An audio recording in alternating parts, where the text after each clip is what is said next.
रीट का नया सिलेबस आ गया है। इसमें क्या पैटर्न रहेगा पात्रता परीक्षा होने के बाद में मेन एग्ज़ाम के लिए। तो मेन एग्ज़ाम में 300 अंक होंगे, यानी 300 अंक होंगे, और 150 क्वेश्चन होंगे, यानी 150 प्रश्न होंगे, यानी एक प्रश्न 2 नंबर का होगा, और 2.5 घंटे का टाइम है। और एक विशेष बात, नेगेटिव मार्किंग होगी, यानी यहाँ स्पष्ट दिया है कि उत्तरों के मूल्यांकन में नकारात्मक अंकन होगा, यानी नेगेटिव मार्किंग है। और नेगेटिव मार्किंग क्या रहेगी? नेगेटिव मार्किंग रहेगी प्रत्येक गलत उत्तर के लिए उस विशिष्ट प्रश्न के लिए विहित अंकों में 1/3, यानी 1/3 नेगेटिव मार्किंग होगी, यानी 3 प्रश्न गलत होने पर एक राइट प्रश्न काट लिया जाएगा। अब रीट लेवल फर्स्ट की बात करें तो रीट लेवल यानी अध्यापक लेवल प्रथम 1 से 5वीं तक के लिए उनका सिलेबस है राजस्थान का भूगोलिक, ऐतिहासिक और सांस्कृतिक ज्ञान, यानी राजस्थान का भूगोल, इतिहास और कला संस्कृति सारे के सारे टॉपिक मिला दिए गए हैं। अभी टॉपिकों का विभाजन नहीं किया है, हो भी सकता है टॉपिकों का विभाजन कर भी दें और न भी करें। तो 90 नंबर के यानी 45% रीट लेवल फर्स्ट में आएंगे, 45% आएंगे, यानी 90 नंबर होंगे। राजस्थान से संबंधित, राजस्थान का भूगोल है, इतिहास है और उस सांस्कृतिक यानी कला संस्कृति आ जाएगी। और दूसरा पॉइंट दिया है फिर से राजस्थान का सामान्य ज्ञान, शैक्षणिक परिदृश्य और निःशुल्क एवं अनिवार्य शिक्षा अधिनियम और सामयिक ज्ञान, इसके भी 45% होंगे फर्स्ट लेवल में, यानी RTA 2009 है, राजस्थान का थोड़ा करंट जीके है, और राजस्थान का सामान्य ज्ञान है और शैक्षणिक परिदृश्य है। इन सब के बारे में प्रश्न पूछे जाएंगे, वो भी 45 नंबर के होंगे। फिर विद्यालय विषय, इनमें हिंदी, अंग्रेजी, गणित, विज्ञान सब आगे हैं, ये 10-10 अंक के होंगे, यानी 5-5 प्रश्न पूछे जाएंगे, इनके 5-5 प्रश्न पूछे जाएंगे। और शैक्षणिक रीति विज्ञान का मतलब ये है कि टीचिंग मेथड आएगा, यानी जो सब्जेक्ट है उसका टीचिंग मेथड आएगा। तो रीट लेवल फर्स्ट में तो ये जो ऊपर सब्जेक्ट दिए हुए हैं, हिंदी, अंग्रेजी, गणित, सामाजिक विज्ञान और सामाजिक अध्ययन, इन सब का टीचिंग मेथड आएगा। इनका सब में 8-8 अंक दिए हैं। 8-8 अंक का मतलब है 4-4% टीचिंग मेथड के आएंगे।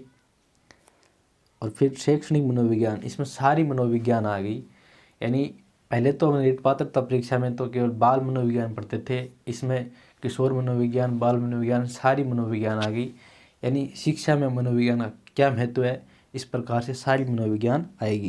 यानी 20 अंक की मनोविज्ञान आएगी, यानी 10 प्रश्न आएंगे मनोविज्ञान के। फिर सूचना प्रौद्योगिकी कंप्यूटर के बारे में दे दिया थोड़ा बहुत कि आजकल नवाचार हो रहा है विद्यालय में, इसलिए इस टॉपिक को जोड़ा गया है। इसके 10 अंक यानी 5 नंबर आएंगे। तो ये तो था फर्स्ट लेवल का सिलेबस। अब बात करते हैं हम सेकंड लेवल के सिलेबस की।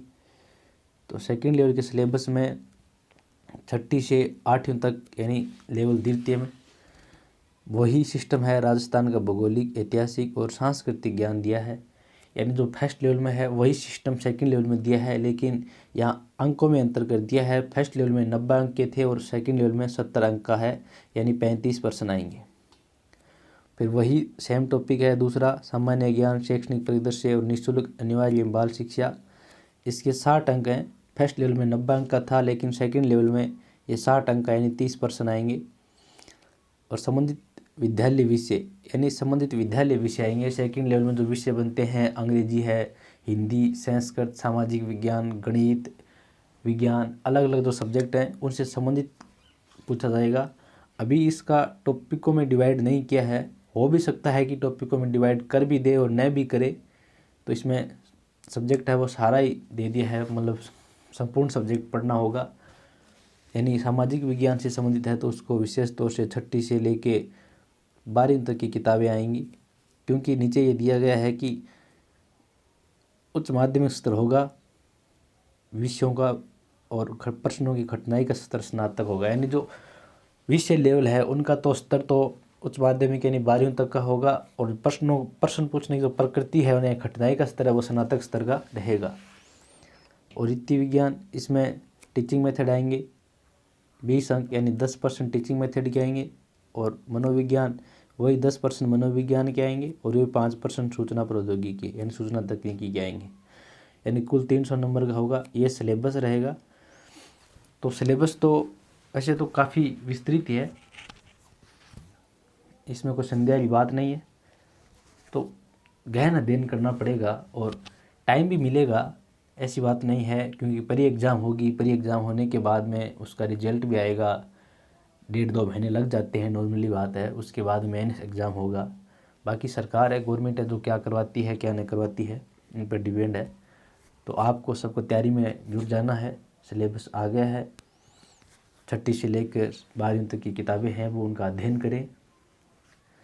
पर्टिकुलर भी गाइड तो आई नहीं है, नया सिलेबस आया है, तो गाइड भी कुछ दिनों में आ जाएंगी, क्योंकि गाइड भी छपेंगी अभी। तो ये रहेगा रीट का सिलेबस। तैयारी में जुट जाओ। जय हिंद, जय भारत।